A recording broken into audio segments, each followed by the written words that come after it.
வேறு level எக்ஸ்ட்ரானரியான episode வந்திருக்கு நீ சொல்லலாம். இப்போ நான் ஃபுல் வீடியோயும் கேளுங்க. இந்த வீடியோ பிடிச்சிருந்துச்சுன்னா லைக் பண்ணி நம்ம சேனல் கண்டினியூ ஆதரவு தாங்க.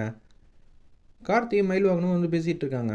பாத்தியா அந்த சந்திரா செய்த சதி வேலையெல்லாம் நம்ம முன்னாடியே வந்து திமுறா பேசுகிறதுக்கு எப்படி தான் அவளுக்கு மனசு வருதோன்னு தெரியல அப்படின்னு சொல்லிட்டு இருக்கிறப்ப உன்னோட அடுத்த செயல்பாடெல்லாம் என்னங்கிற மாதிரி கேட்குறாங்க. ரேவதி கிட்ட நான் எதுவும் பேசணுமான்னு மயில் வாகனம் கேட்குறப்ப அவசரப்படாதீங்க.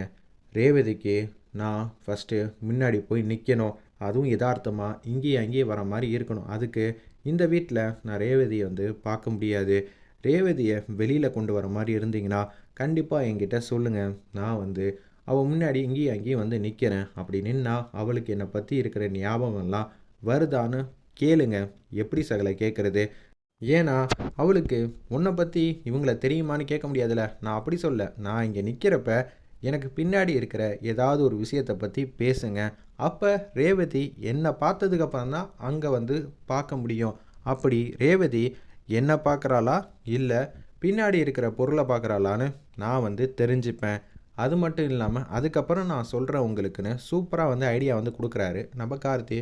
இதை கேட்ட உடனே சரி சகல, இந்த ஐடியா ரொம்ப சூப்பராக தான் இருக்குது, பார்த்துக்கலாம். நிச்சயம் அந்த கடவுள் நம்மளை கைவிட்டுற மாட்டார். அப்படி தாங்க நானும் நம்புகிறேன். ஆனால் இந்த சந்திராவை ஏதாவது ஒன்று பண்ணியே ஆகணும் அப்படின்னு சொல்லிட்டு இருக்கிறப்ப அதெல்லாம் ஒன்றும் வேணாங்க. முதல்ல ரேவதி இப்படி இருக்கிறத நினச்சி எனக்கு சந்தோஷம்தான். என்ன சகல, கஷ்டத்தில் கூட சந்தோஷப்படுறியே. ரேவதி இப்போ இருக்கால்ல முன்னாடி, அது ரொம்ப கஷ்டம்னு சொல்லிட்டு இருந்தாங்க. இப்போ ஞாபகம் மருதி தானே, அது ஒன்றும் பிரச்சனை இல்லை. என் மேலே வச்சுருக்கிற அன்பு பாசமும் ரேவதி கிட்டேருந்து எங்கே போகுது, அதெல்லாம் போகிறதுக்கெலாம் வாய்ப்பே இல்லை அப்படின்னு சொல்லிட்டு அப்படியே நான் போகிறேங்க அப்படின்னு சொல்லிட்டு இருக்காங்க. இனிமேட்டு இங்கே இருந்தால் தேவையில்லாத பிரச்சனை தான் வரும்னு பெட்டி எடுத்துகிட்டு அப்படியே பக்கத்தில் இருக்கிற இவங்க கல்யாண ஃபோட்டோவும் எடுத்துகிட்டு அப்படியே போகிறாங்க. ஈஸ்வரியை பார்த்து வெளுத்தெடுக்கிறாரு நம்ம ராஜராஜர். கொஞ்சமாவது உனக்கு அறிவு இருக்கா? அவர் எப்படிப்பட்ட மனுஷன்? அவரை போய் இப்படியெல்லாம் வந்து பேசிகிட்டு இருக்கியே, சும்மானு இருங்க. எப்பா பார்த்தாலும் தங்கச்சி பையனுக்கு பேசுகிறதே வேலையாக போச்சு அப்படின்னு சொல்லும்போது, மாமா அமைதியாக இருங்க மாமா, சில பேருக்கு பேசி பலனே இல்லை. அதே மாதிரி தான் இவங்களுக்கும் நம்ம காலம் வந்து விடை கொடுக்குமா? நல்லா கொடுக்கும் காலம்லாம். அந்த காலம் எங்களுக்கு சாதகமாக நடந்திருக்கு தம்பி அப்படின்னு சந்திரா சொல்லிவிட்டு அங்கேருந்து போகிறாங்க.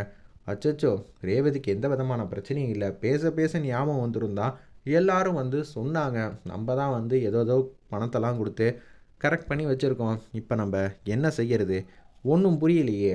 நிச்சயம் ரோகிணி, மயில் வாகனம், ராஜராஜன்னு நம்ம அக்காவை தவிர பாக்கி இருக்கிற எல்லாரும் ரேவதிக்கு ஞாபகப்படுத்திட்டாங்கன்னா எல்லாமே ஞாபகம் வந்துடுமே அப்படின்னு சொல்லிட்டு இருக்கிறப்ப அப்போ கார்த்தி வந்து ஃபீல் பண்ணிட்டு அபிராமி அம்மா இருக்கிற இடத்துக்கு வந்து போகிறாங்க. அந்த இடத்துல பார்த்தீங்களாம்மா, என்னோட காலத்தை ரேவதி நானும் நிம்மதியாக வாழலான் இருக்கிறப்ப அவள் பழசெல்லாம் வந்து மறந்துட்டா.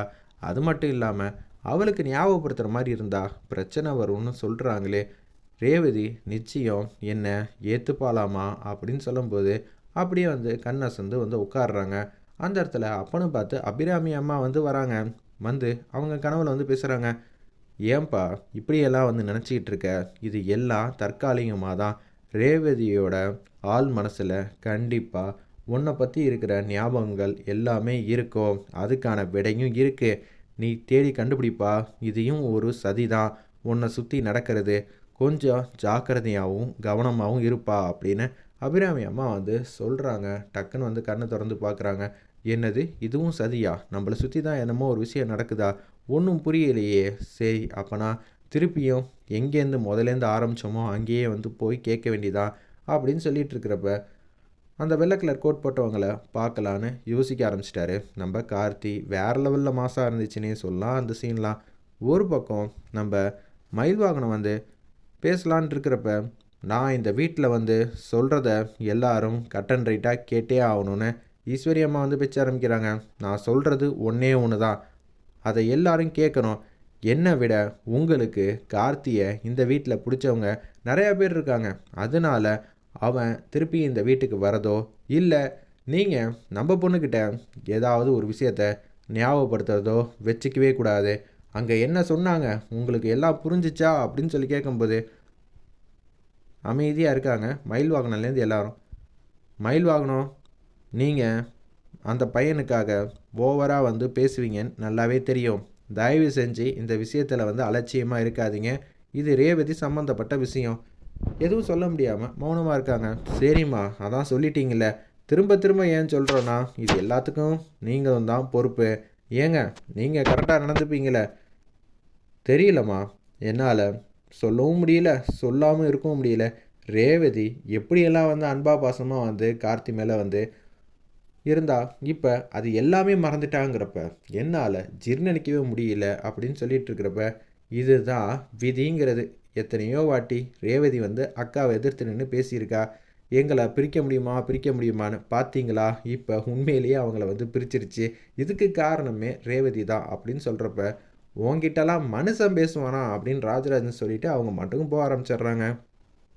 எப்படியோ இந்த விஷயம் யாருக்கும் தெரியாமல் இருக்கிற வரைக்கும் நல்லது தான், பார்த்துக்கலாம் அப்படின்னு சொல்லிட்டு இருக்கிறப்ப கார்த்தி மட்டும் யூகிச்சிக்கிட்டே இருக்காப்புல.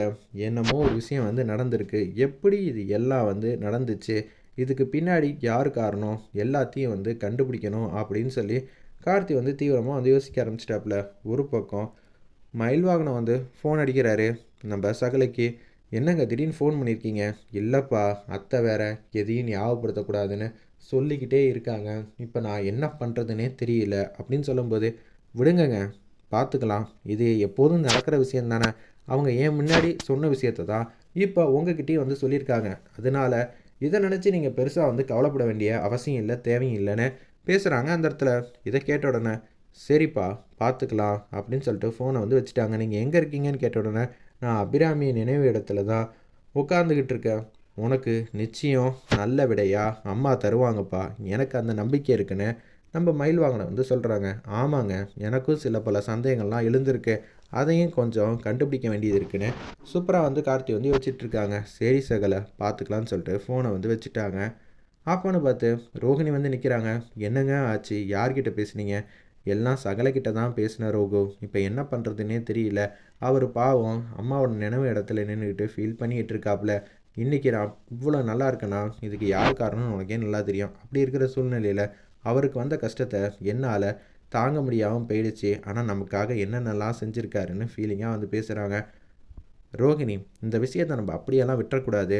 நீ என்ன பண்ணுறன்னா அவருக்காக ரேவதி கிட்ட ஏதாவது பேச்சு கொடு. இல்லைங்க, அம்மாவுக்கு தெரிஞ்சால் பிரச்சனையாயிடும். நான் வந்து நம்ம எல்லாரும் சின்ன சின்ன விஷயத்தெல்லாம் வந்து கார்த்தி இருக்கிறப்ப நம்ம ஒரு சில கேம் விளாண்டுருப்போம், இந்த வீட்டில் நடந்து வந்திருப்போம். நீ கார்த்திங்கிற ஒரு கேரக்டரை மட்டும் விட்டுட்டு பாக்கி இருக்கிற விஷயத்தை எல்லாத்தையும் வந்து பேசு. அப்படி பேசுனேன்னு வச்சுக்கிங்க, ஒரு வேளை ஞாபகம் வர வாய்ப்பு இருக்குல்ல, புதுசாக தானே ஞாபகப்படுத்தக்கூடாது அப்படின்னு மயில்வாகனம் புத்திசாலித்தனமாக யோசிக்கிறாங்க. நீங்கள் யோசிக்கிறதெல்லாம் சரிதாங்க, அம்மாவுக்கு தெரிஞ்சிச்சுன்னா நான் சொன்னால் அதில் நியாயம் இருக்குமா, தயவு செஞ்சு பேசி பாருன்னொன்னே ரோஹிணி மாட்டுக்கும் அப்படியே வந்து போகிறாங்க. ரேவதி பக்கத்தில் வந்து உட்காடுறாங்க. ரேவதி எப்படி இருக்க அப்படின்னு சொல்லும்போது, அக்கா இப்போ கொஞ்சம் பரவாயில்ல, இருந்தாலும் எனக்குள்ள ஏகப்பட்ட மாற்றங்கள் வந்த மாதிரி தெரியுது. ஏதோ நான் மறந்த மாதிரியே இருக்கே, அதுதான் எனக்கு என்ன ஏதுன்னு சுத்தமாக வந்து புரியவே இல்லைங்கிற மாதிரி யோசிச்சுட்டு இருக்காங்க அந்த இடத்துல. அப்பன்னு பார்த்து, அதெல்லாம் ஒன்றும் இல்லைப்பா, உனக்கு சில பல விஷயங்கள்லாம் வித்தியாசமாக தெரியுது. இந்த வீட்டில் நீ யாரெல்லாம் இந்த ஞாபகம் வச்சுருக்க, வரிசையாக வந்து சொல்லு பார்ப்போமே அப்படின்னு சொல்லும்போது சந்திரா வராங்க. என்னது ரோஹிணி இப்படியெல்லாம் கேள்வி கேட்டுட்ருக்கா அப்படின்னு சொல்லும்போது, வரிசையாக அப்பா பேர், அம்மா பேர், ஃபஸ்ட் அக்கா, அப்புறம் ரேவதி, தங்கச்சிங்க பேருன்னு எல்லாத்தையும் வந்து சொல்லிகிட்டு இருக்காங்க. இன்னும் சில பேர்லாம் இருக்காங்களேம்மா, அவங்கெல்லாம் யார் யாருன்னு நீ சொல்லவே இல்லையே. மயில் வாகனம், இன்னும் சில பேர்லாம் இருக்காங்களே, அவங்கெல்லாம் யாருன்னு நான் தெரிஞ்சுக்கணும்னு நினைக்கிறேன். உனக்கு தெரிஞ்ச ஃப்ரெண்ட்ஸு யார் யாரெல்லாம் ஞாபகம் இருக்கோ அவங்க பேரெலாம் சொல்லாமே. என்னது கார்த்தி பேரை சொல்ல மாட்டேங்கிறாளே அப்படின்னு சொல்லிட்டு இருக்கிறப்ப ஒவ்வொரு ஃப்ரெண்டு பேராக சொல்கிறாங்க. அக்கா இதுக்கு மேலே தெரியலக்கா, யோசிக்கவே முடியல. ஆனால் ஏதோ ஒரு விஷயத்த, முக்கியமான விஷயத்த மட்டும் நான் கொஞ்சம் மறந்துருக்கேன்னு மட்டும் தெரியுது அப்படின்னு சொல்கிறப்ப, அப்படியெல்லாம் ஒன்றும் இல்லைடா, அதான் இவ்வளோ பேர் வந்து சொல்லியிருக்கல அப்படின்னு சொல்லும்போது சந்திரா இதெல்லாத்தையும் பார்த்துட்டு பேரதிர்ச்சியோடு இருக்காங்க.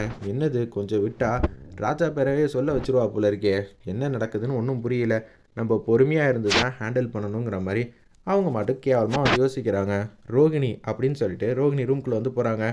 ரேவதி ரெஸ்ட் எடுக்கட்டும், நீ வெளியில் வா அப்படின்னு சொன்னேன். அப்படியே வந்து வெளியில் வராங்க. நம்ம மட்டும் இந்த இடத்துக்கு வராமல் இருந்திருந்தா என்ன ஆயிருக்கும், ஃபஸ்ட்டு நாளே ரேவதி வந்து மாஸ் பண்ணியிருப்பா அப்படின்னு சொல்கிறப்ப, இது எல்லாம் வந்து ரோகிணியும் மயில் வாகனமும் செய்கிற காமெடியான விஷயங்கள் தான். இப்படியெல்லாம் செய்வாங்கன்னு நினச்சி கூட பார்க்கல. உங்களுக்கு என்ன வேணும்? நான் என் தங்கச்சிக்கிட்ட பேசிக்கிட்டு இருக்கேன். நீங்கள் யார் எப்படிப்பட்டவங்கன்னு எனக்கு நல்லாவே தெரியும். என்கிட்டலாம் உங்கள் நாடகத்தெல்லாம் ஆரம்பிக்காதீங்க.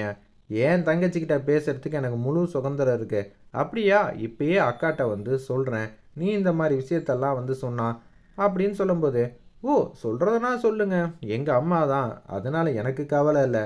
ஏற்கனவே உங்களை இங்கேருந்து துரத்துனவங்க, ஜாக்கிரதையாக இருந்து பேசிக்கங்க அப்படின்னு சொல்லும்போது மயில் வாகனம் வந்துட்டாப்புல அந்த இடத்துல. என்ன இங்கே பிரச்சனை? இல்லைங்க, ஓவராக வந்து நல்லவ போல நடிச்சுக்கிட்டு இருக்கா.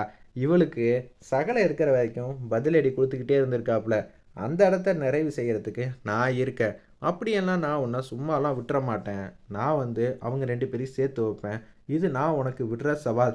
டேய் போயும் நீ எல்லாம் எனக்கு சவால் விட்றியா? இங்கே கார்த்தி வராத வரைக்கும் நான் வந்து ஏதோ தானன்னு இருந்தேன். அவர் இங்கே வந்ததுக்கு அப்புறமேட்டுக்கு என்னோட வாழ்க்கையை எல்லாத்தையும் வந்து மாற்றிட்டாப்புல. அப்படி இருக்கும்போது இப்போ நான் உனக்கு எதிராக வந்து செயல்பட போகிறேன். நிச்சயம் வேணா பாரு. நீ போடுற கணக்கெல்லாம் நடக்கவே நடக்காது. எத்தனை வாட்டி நீங்கள்லாம் ஜெயிச்சிருக்கீங்க. இது கடவுள் அவங்களுக்கு ஆதரவாக தான் இருப்பாங்க. உங்களால் முடிஞ்சதை பார்த்துக்கங்கன்னு மயில் வாகனம் செம்மையாக மாதம் வந்து பேசுகிறாப்புல. இதை கேட்ட உடனே ஒன்றும் புரியாமல் நிற்கிறாங்க. பொய்யும் நீ எல்லாம் என்கிட்ட வந்து எதிர்த்து பேசுகிற மாதிரி ஆகிப்போச்சே, இதை சும்மா விடக்கூடாது அப்படின்னு அவங்க வந்து யோசிச்சுட்டு இருக்காங்க. டே மயில் வாகனம் இர்ரா, நான் உனக்கு செம்மையாக வந்து பதிலடி கொடுக்குறேன்னு சந்திரா வந்து யோசிக்கிற மாதிரி காட்டுறாங்க. வெயிட் பண்ணி பார்ப்போம்.